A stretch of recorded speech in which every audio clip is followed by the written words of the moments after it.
साध संगत जी, प्रेम से कहना धन निरंकार जी। एक नई साखी के साथ स्वागत है आप सभी का आपके ही अपने चैनल पर। और हमारी आज की साखी का शीर्षक है परीक्षा।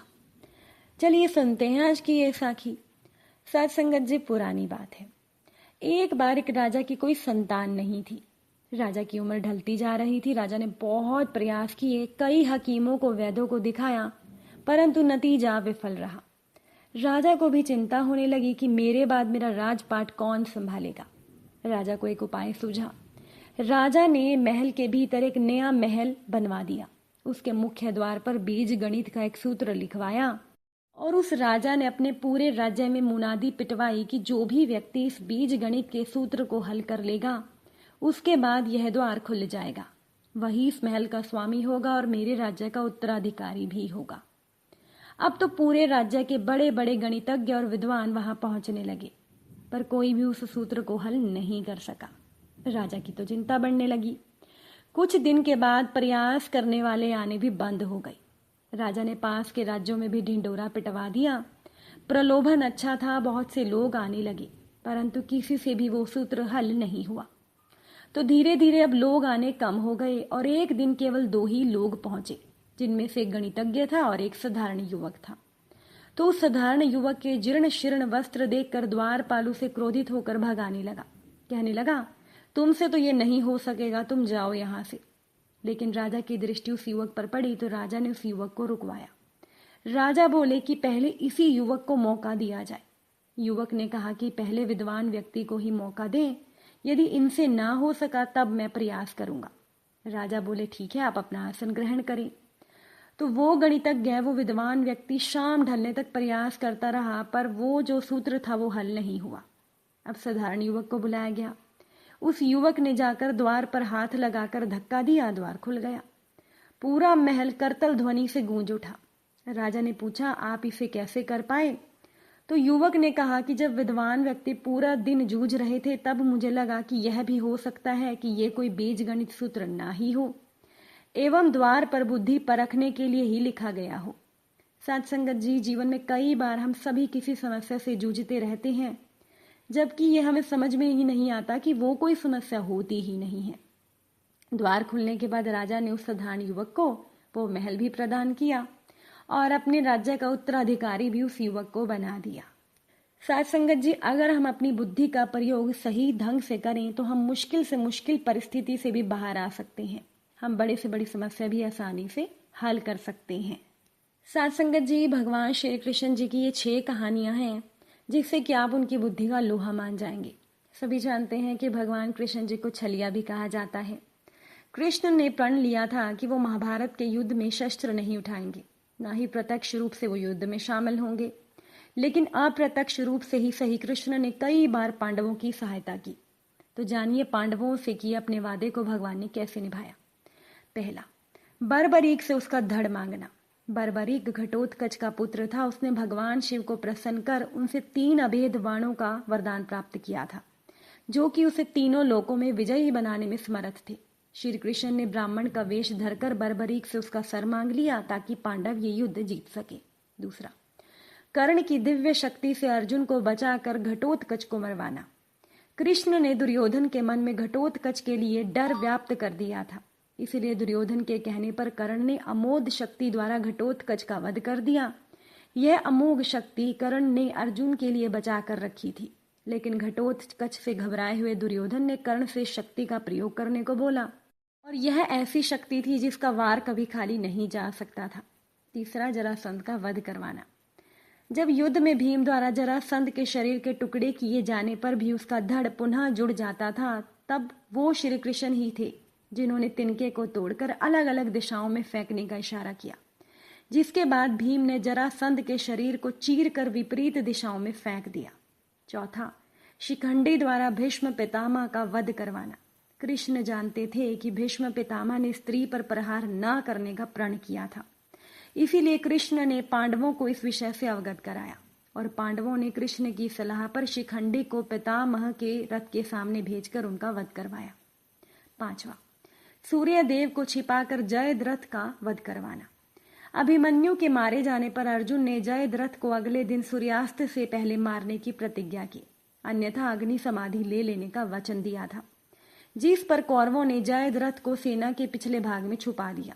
तब कृष्ण ने माया से सूर्यास्त कर दिया और छिपा हुआ जयद्रथ अर्जुन को अग्नि समाधि लेता देखकर बाहर आया।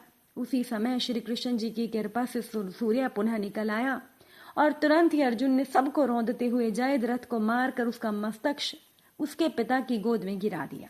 और छठा, दुर्योधन को मारने का इशारा। भीम और दुर्योधन की लड़ाई के समय श्री कृष्ण जी ने अपनी जांग ठोक कर भीम को दुर्योधन की जांग पर गदा प्रहार करने का इशारा किया। केवल कृष्ण ही थे जो ये बात जानते थे कि दुर्योधन की जांग के अतिरिक्त उसका सारा शरीर लोहे का था। इसीलिए साध संगत जी शक्ति से ही नहीं अपनी बुद्धि से काम ले। पुराने समय की बात है, किसी गांव में किसान रहता था। वो अपने माँ बाप के साथ रहता था। शादी करने के बाद उसके परिवार में सदस्यों की संख्या बढ़ती गई। अपने परिवार के पालन पोषण के लिए वो किसान दिन रात काम करता, फिर भी घर में किसी न किसी चीज की कमी होती थी। कैसे घर की आर्थिक स्थिति को सुधारें, इस विषय पर वो चिंता करता था। एक दिन किसी बुजुर्ग ने किसान को सलाह दी कि वो अपनी आमदनी बढ़ा सकता है। बुजुर्ग की बात किसान के मन में बैठ गई।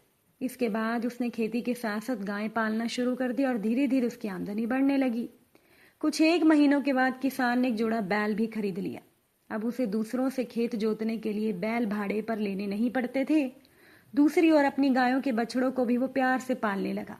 जब ये बछड़े बैल बन गए तो इन्हें खेतों के साथ साथ अन्य कामों में भी वो लगाने लगा, जिससे कि उसकी आमदनी बढ़ती गई।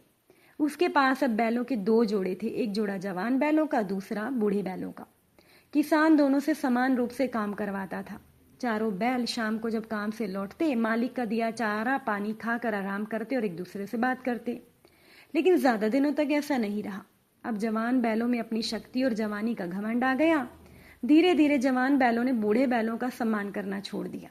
बैल काम से लौटने के बाद आनंद से रात बिताते थे और सुबह खुशी खुशी काम के लिए निकल पड़ते थे। शाम को काम से लौटते समय उनके चेहरे पर थकावट के बावजूद खुशी की चमक दिखती थी। बूढ़े बैल सभी अवस्था में समान भाव से रहते थे, लेकिन युवा बैल को अपनी ताकत पर बड़ा घमंड था। सुबह काम को जाते समय कोई पूछता कहाँ जा रहे हो, तो दोनों जवान अपनी ऊंची आवाज में जवाब देते खेत जोतने। लेकिन शाम को घर लौटते समय उनके चेहरे से सुबह वाली हेकड़ी का नामो निशान नहीं रहता। वो अपना मुंह ऐसे लटकाकर घर लौटते जैसे उनके शरीर में जान ही ना बची हो। दोनों बूढ़े बैलों से भी अधिक वो बूढ़े दिखाई देते।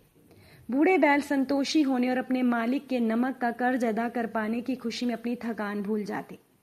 जवान बैल अक्सर बूढ़े बैलों के विषय में बात करते थे कि ये दोनों कामचोर हैं, दिन भर मालिक को ठगते हैं, रात में मुफ्त का खाते हैं, मालिक की आंखों पर तो जैसे पट्टी बंधी है। ऐसी बातें बूढ़े बैल को प्राय हर दिन सुनने की आदत हो गई। एक दिन बूढ़े बैल की जो सहन शक्ति थी उसने जवाब दे दिया। एक रात एक बूढ़े बैल ने उनसे कहा, सुनो भाइयों, कल संयोगवश हम चारों को मालिक अपनी खेत की जुताई के लिए ले जाएगा। मैंने मालिक को दूसरे व्यक्ति से बात करते सुना है। वहां हम अपनी क्षमता के अनुसार काम करेंगे और रात को हम फैसला करेंगे कि कौन कितना काम करता है। ये सुनकर जवान बैल खुश हो गया, उसने तुरंत मंजूरी दे दी। तो दूसरे दिन चारों बैल खुश थे। चारों बैलों की खुशी देखकर मालिक ने कहा, आज बहुत दिनों के बाद चारों खुश लग रहे हो, क्या बात है? एक बूढ़े बैल ने मन में जवाब दिया, मालिक आज आपके खेतों में हम चारों अपनी अपनी शक्ति का प्रदर्शन करेंगे। शायद ये बात चारों के मन में थी, तो मालिक ने प्यार से उनके बदन पर हाथ फेरते हुए कहा, चलो खेत में चलते हैं। चारों ने अपने अपने सर हिलाए और मस्त चाल में चलने लगे। तो मालिक ने बैलों को हलवाहों के हवाले कर दिया और मालिक दूसरे काम में लग गया। 2 जोड़े बैलों को जोत कर हलवाहे खेत की अलग अलग क्यारियां जोतने लगे। चारों बैल एक दूसरे को देख सकते थे। दोनों हलवाहों के हाथों में छड़ी थी। दोनों ने धीरे से अपने अपने बैलों को एक एक छड़ी मारी और बैल अपनी अपनी रफ्तार में आगे बढ़ने लगे। शुरू शुरू में युवा बैल बड़ी तेजी से हल खींच रहे थे। जैसे जैसे दिन चढ़ा उनकी रफ्तार कम हो गई। हलवाहे ने जोर से दोनों की पीठ पर छड़ी मारी। छड़ी की वजह से उनकी चाल बढ़ी, पर वो तुरंत फिर सुस्त पड़ गए। ये क्रम दिल ढलने तक चलता रहा। दूसरी ओर बूढ़े बैल की गति एक समान थी। हलवाहा बीच बीच में आवाज से उन्हें हाँक लगा रहा था। अब हलवाहे को बूढ़े बैलों के लिए छड़ी चलाने की जरूरत नहीं पड़ी। शाम होने पर सब अपनी अपनी जगह आ गए। बूढ़े बैलों के चेहरे पर थकान का नाम नहीं था। दूसरी ओर युवा बैलों के चेहरे पर बड़ी थकान थी और वो दर्द से कर रहा भी रहे थे। तो रात को वो सभी घर पहुंचे। रात को एक बूढ़े बैल ने पूछा, भाई लोग कैसे हो? बड़ी धीमी और सुस्त आवाज में युवा बैल ने कहा, ठीक है।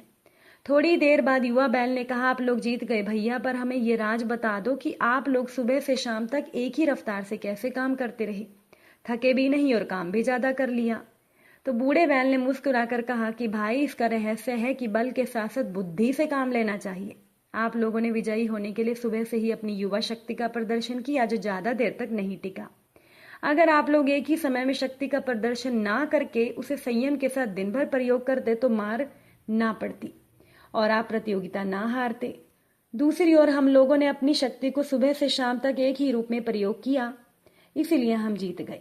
थोड़ी देर सोचने के बाद गंभीर भाव से युवा बैल बोला, इसका मतलब ये कि हमें शक्ति का घमंड नहीं करना चाहिए, बुजुर्गों का सम्मान करना चाहिए। हमने आपका सम्मान नहीं किया, आप हमें माफ करो। बूढ़े बैलों ने कहा, कोई बात नहीं, याद रखना हमेशा शक्ति से नहीं बुद्धि से काम लेना चाहिए। और इसके बाद वो एक साथ काम करने लगे।